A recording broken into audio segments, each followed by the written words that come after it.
So, finally got the motorcycle over to my place. Finally got the bolt out that I was so worried about being a pain in my ass.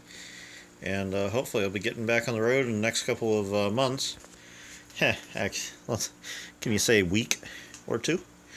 Um, and I got parts that are coming in, so I just gotta make sure that everything I order is what I got. In case anybody has not had their engine out of the chassis, here's the clutch side of things. Here's your water connection over to your radiator. Here's your timing belt tensioner, if I remember right. Timing chain, not belt. Here's your water pressure sensor. I believe that is going down this side. Here's your stator, your sprocket. Here's your stator connection. Goes over to your regulator. Here's the primary starter power wire. Comes off of the relay on your attached to your frame. And here's the chassis ground from the engine, which of course goes over to your battery.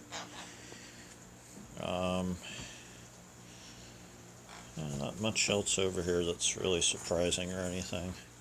I mean, here's where your thermostat is. That's usually covered by the mounts so that you can only get to 2 out of the 3 bolts. But there you have it, folks. Hopefully we'll be getting this show on the road.